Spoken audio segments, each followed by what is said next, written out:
Topic का नाम बेटा इलेक्ट्रोकेमिस्ट्री। थर्ड चैप्टर आपका electrochemistry. Basically it is the branch of chemistry which deal with the study of relationship between electrical energy and chemical energy. आपकी life में दो तरह की एनर्जी ज्यादा होती है। एक इलेक्ट्रिकल एनर्जी हो तो आपको पता है इलेक्ट्रिसिटी। इलेक्ट्रिक एनर्जी का मतलब क्या होता है?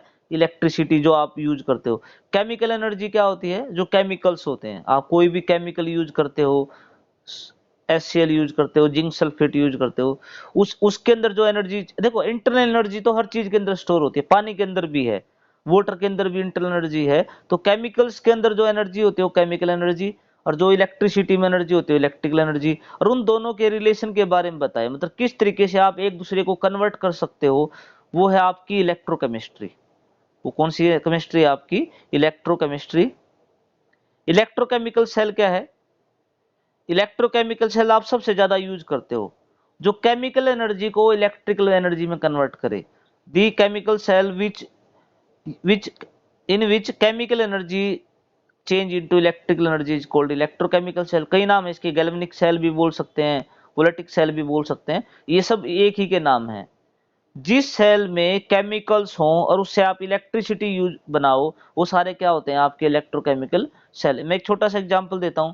तुम घड़े में जो सेल नहीं डालते, रिमोट में जो डालते हो, घड़े में जो सेल डालते हो, इस तरह के जो सेल्स होते हैं, छोटे छोटे, छोटे या बड़े जो भी सेल्स हैं, उनके अंदर केमिकल ही तो होते हैं। उनके अंदर कौन सा इलेक्ट्रिकल स्टोर होता है? उनके अंदर केमिकल्स होते हैं, और वो केमिकल्स आपस में रिएक्शन करके इलेक्ट्रिसिटी प्रोड्यूस करते हैं। फिर आप उसे रिमोट में डालते हो तो इलेक्ट्रिसिटी आ जाती है, रिमोट के अंदर इलेक्ट्रिक करंट फ्लो करना स्टार्ट कर देता है। तो जब केमिकल्स अंदर हैं और वो इलेक्ट्रिसिटी दे रहे हैं, तो कौन से सेल हैं? सारे के सारे इलेक्ट्रोकेमिकल सेल। बेशक आप घड़े का बड़ा सेल लेते हो, छोटा सेल लेते हो, वो सारे इलेक्ट्रोकेमिकल सेल हैं आपके, ठीक है। तो आपके सिलेबस में जो सबसे पहले इलेक्ट्रोकेमिकल सेल बनाया गया था वो था डैनियल सेल। बड़े स्केल पे जो बनाया था, डैनियल स्केल।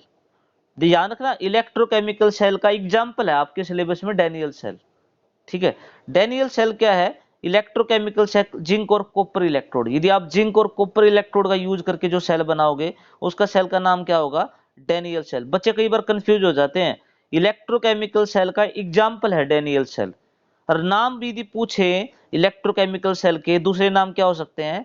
गैल्वेनिक सेल और वोलेटिक सेल। ये नाम है डैनियल सेल, इसका एक एग्जाम्पल है सिर्फ, ठीक है, जो आपके सिलेबस में है। जिंक और कॉपर का आपका क्या होता है? ये इलेक्ट्रोड होता है, ठीक है। डैनियल सेल के बारे में देखो, डैनियल सेल में जिंक और कॉपर यूज होता है। तो इसमें क्या किया? एक कंटेनर लिया, ये एक कंटेनर है, उसके अंदर 1 मोलर जिंक सल्फेट ले लिया। कंटेनर में क्या लिया है? 1 molar zinc sulphate. Zinc sulphate का मतलब इसमें जिंक पॉजिटिव और सल्फेट आयन होंगे।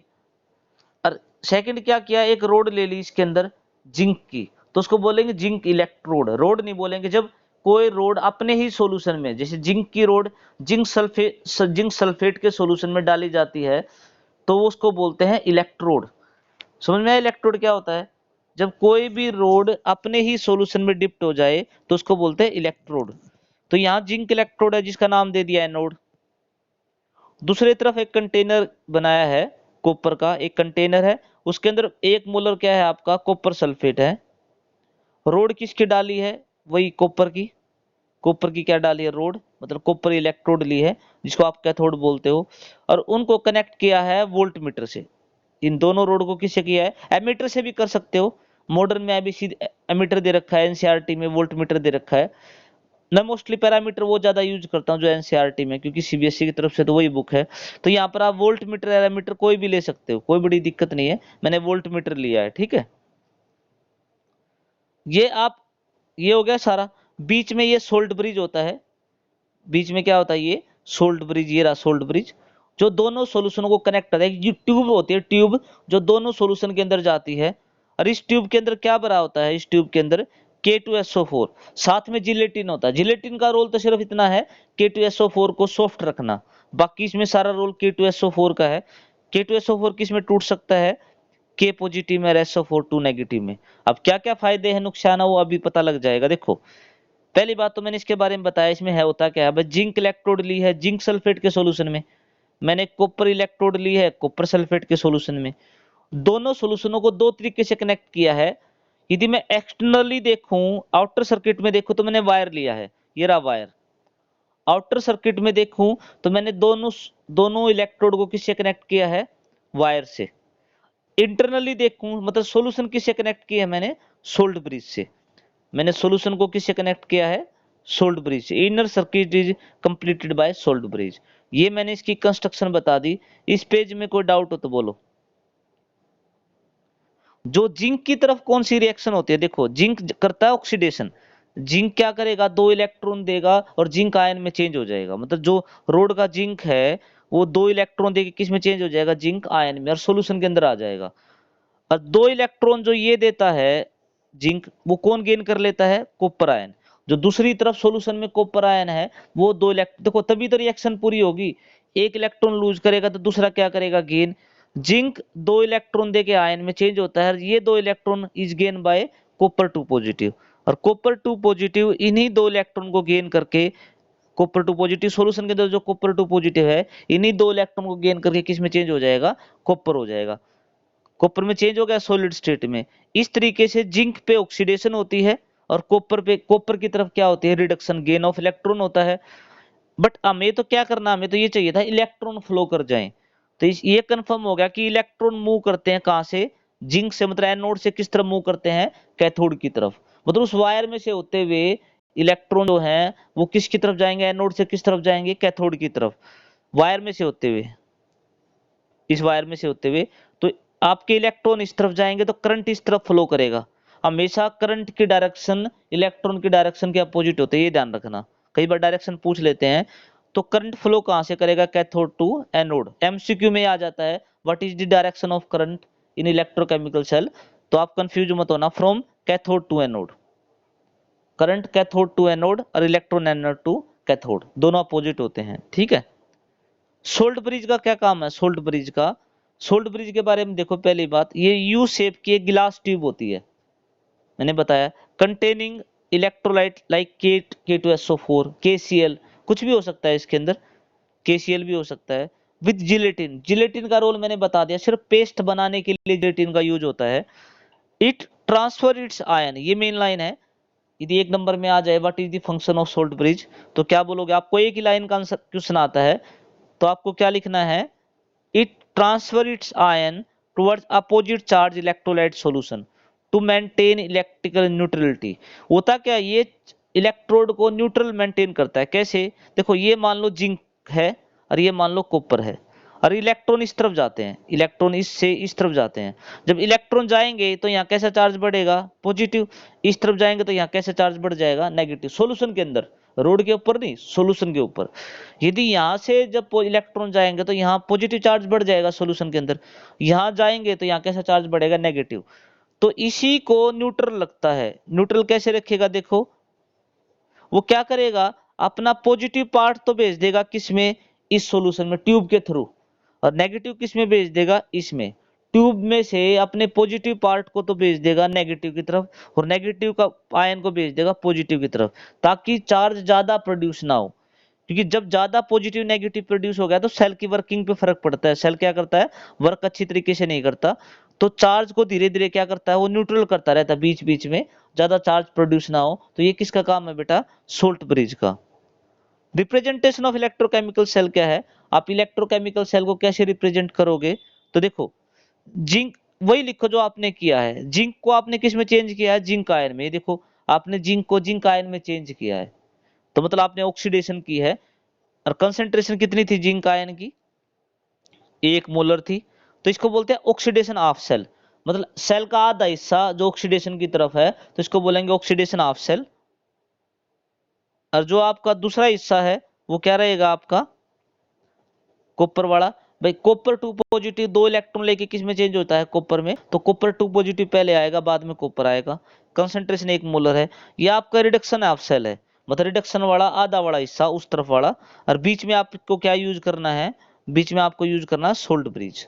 सोल्ट ब्रिज, ये 2 लाइनें दिखाती हैं सोल्ट ब्रिज को, ये 2 लाइनें, बीच में होता है ना सोल्ट ब्रिज। तो ये आपकी रिप्रेजेंटेशन है इलेक्ट्रोकेमिकल सेल की। इलेक्ट्रोड पोटेंशियल क्या होती है, जिंक इलेक्ट्रॉन लूज कर रहा था, कॉपर इलेक्ट्रॉन गेन कर रहा था। वही क्या होती है आपकी इलेक्ट्रोड पोटेंशियल होती है। ठीक है, वो क्या होती है आपकी इलेक्ट्रोड पोटेंशियल।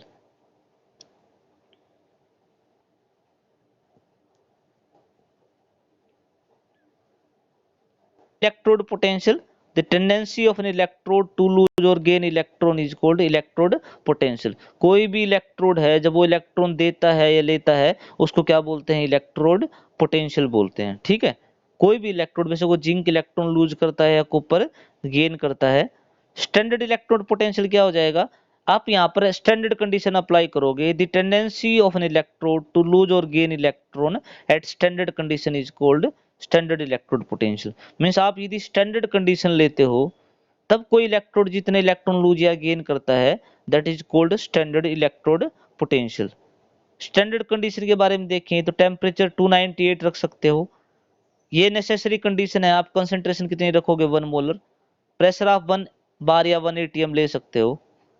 टाइप्स क्या हो जाएंगी आपकी, types, one is standard oxidation potential, oxidation का मतलब इलेक्ट्रॉन लूज करना, तो it is the tendency of an electrode to lose electron at standard condition. Standard condition के ऊपर इलेक्ट्रॉन लूज करना जो टेंडेंसी होती है that is called standard oxidation potential. यदि मैं एग्जांपल देखूं स्टैंडर्ड ऑक्सीडेशन का, जिंक जब इलेक्ट्रॉन लूज करके जिंक आयन में चेंज होता है, मतलब इलेक्ट्रॉन लूज करता है, उसकी ऑक्सीडेशन होती है, तो it produce potential 0.76 volt. Standard reduction potential क्या हो जाएगी, रिडक्शन का मतलब इलेक्ट्रॉन गेन करना, तो it is the tendency of an electrode to gain electron at standard condition is called standard reduction potential. Electron gain करने की जो टेंडेंसी होती है स्टैंडर्ड कंडीशन के ऊपर that is called standard reduction potential. आप एग्जांपल कॉपर का ले सकते हो कि कॉपर आयन जब इलेक्ट्रॉन लेके कॉपर में चेंज होता है तो उसकी पोटेंशियल कितनी होती है 0.34। इसमें कोई डाउट हो तो बताओ बेटा। क्या है आपका, एक ध्यान रखना, standard oxidation potential is negative of standard reduction potential. मतलब आपको यदि किसी की ऑक्सीडेशन पता है, ऑक्सीडेशन पोटेंशियल पता है, तो आप उसकी रिडक्शन पोटेंशियल बता सकते हो, सिर्फ आपको नेगेटिव साइन लगाना है आगे। आपको सिर्फ क्या चेंज करना है, आपको नेगेटिव साइन लगाना है, तो आप उसकी क्या बता सकते हो, रिडक्शन पोटेंशियल बता सकते हो। जैसे एग्जांपल देखो कि standard oxidation potential of zinc, क्या होती है स्टैंडर्ड ऑक्सीडेशन पोटेंशियल जिंक की, ये देखो आपने बताया जब जिंक इलेक्ट्रॉन लूज करके आयन में चेंज होता है तो उसकी पोटेंशियल होती है 0.76, 0.76, तो उसकी रिडक्शन पोटेंशियल कितनी हो जाएगी, माइनस की 0.76। मतलब जिंक की यदि ऑक्सीडेशन 0.76 है और आपको उसकी रिडक्शन पोटेंशियल निकालनी है तो आप सिर्फ माइनस कर सकते हो, तो क्या निकल जाएगी आपकी। इस तरीके से पता है क्या किया हमने, हर मेटल की या हर एलिमेंट की रिडक्शन पोटेंशियल निकाल ली। रिडक्शन पोटेंशियल यहाँ ज्यादा इंपॉर्टेंट मानी जाती है। ठीक है, जिनकी ऑक्सीडेशन भी होती है तो माइनस साइन करो और उसकी क्या बना लो, नेगेटिव बना लो। उसके बाद क्योंकि मुझे अरेंज करना है उनको, मुझे क्या करना है, अरेंज करना है, तो नेक्स्ट क्या है आपका, नेक्स्ट है स्टैंडर्ड हाइड्रोजन इलेक्ट्रोड और नॉर्मल हाइड्रोजन इलेक्ट्रोड। इसके बारे में और पढ़ लो। एक स्पेशल इलेक्ट्रोड है जो यूज होता है दूसरे इलेक्ट्रोड की मेजरमेंट के लिए, इसको एसएचई भी बोलते हैं स्टैंडर्ड हाइड्रोजन इलेक्ट्रोड, और एनएचई भी बोलते हैं नॉर्मल हाइड्रोजन इलेक्ट्रोड। ठीक है, तो it is a reference electrode which use to measure the electrode potential of other electrode. ये खुद की कोई वैल्यू नहीं है, ये सिर्फ दूसरे की इलेक्ट्रोड की पोटेंशियल, जिंक की पोटेंशियल, कॉपर की पोटेंशियल, जब इन इलेक्ट्रोड की हमें इलेक्ट्रोड पोटेंशियल मेजर करनी होती है तो हम इसका यूज करते हैं, उसके साथ कनेक्ट करते हैं उसको। It is a standard, standard electrode potential is zero. इसकी खुद की पोटेंशियल कितनी होती है, इलेक्ट्रोड पोटेंशियल कितनी होती है, जीरो होती है। ठीक है, ये एनोड की तरह भी काम कर सकता है और कैथोड की तरह भी काम कर सकता है। If SHE acts as a anode, यदि वो हाइड्रोजन जो है मैंने बनाया है जो हाइड्रोजन, वो यदि एनोड की तरह काम कर रहा है, मतलब वो कॉपर के साथ जुड़ेगा तो एनोड की तरह काम करेगा, तो वो क्या करेगा, ऑक्सीडेशन करेगा। मतलब हाइड्रोजन 2 इलेक्ट्रॉन दे के 2H पॉजिटिव प्लस किस में चेंज हो जाएगा आपका, 2 इलेक्ट्रॉन में यूज हो जाएगा। Hydrogen electron 2H positive plus किस में चेंज हो जाएगा, 2 इलेक्ट्रॉन में चेंज हो जाएगा। और यदि ये रिडक्शन की तरह काम करेगा, यदि ये कैथोड पे काम करेगा, जैसे जिंक के साथ जोड़ दोगे तो इसकी रिडक्शन होगी, तो ये रिडक्शन की तरह काम करेगा। तो फिर ये जिंक 2 पॉजिटिव आयन जो है वो 2 इलेक्ट्रॉन देके दोबारा किस में चेंज हो जाएगा, आपका H2 में। तो हाइड्रोजन ये एनोड की तरह भी काम कर सकता है, कैथोड की तरह भी काम कर सकता है, बट इसकी इलेक्ट्रोड पोटेंशियल इतनी कम होती है कि हम इसकी इलेक्ट्रोड पोटेंशियल कितनी लेते हैं, 0। ये इसकी कंस्ट्रक्शन है। आ जाए तो देखो, ये एक बाहर एक कंटेनर लिया हुआ मैंने, इस कंटेनर के अंदर मैंने HCl लिया हुआ, क्या लिया हुआ है, HCl, हाइड्रोक्लोरिक एसिड, जहां से H पॉजिटिव आयन आ सकते हैं, जहां से क्या आ सकते हैं, बहुत सारे H पॉजिटिव आयन आ सकते हैं। ये गिलास ट्यूब दी हैं अलग अलग, एक बाहर की तरफ गिलास ट्यूब होती है, एक बिल्कुल छोटी सी गिलास ट्यूब अंदर होती है, ये रही, एक गिलास ट्यूब अंदर है, एक बाहर है जो ओपन है, अंदर वाली बंद है। इसके अंदर एक वायर होता है, देखो ये वायर गया हुआ, ये वायर, ये होता प्लेटिनम का वायर, कई जगह कॉपर का लिखा हुआ है, कई जगह प्लेटिनम का लिखा हुआ है। प्लेटिनम का वायर ज्यादा अच्छा है यदि आप यूज करोगे तो। नीचे एक प्लेटिनम की फॉइल लेनी है, किसकी लेनी है, प्लेटिनम की फॉइल, एक टुकड़ा लेना है प्लेटिनम का। क्यों यूज होता है, ये सिर्फ as a reactivity of hydrogen gas बढ़ाने के लिए होता है। जब भी गैस की बात आएगी, कोई ना कोई मेटल जरूर होगा उसके अंदर, उसकी रिएक्टिविटी कैटलिस्ट मतलब बढ़ाने के लिए।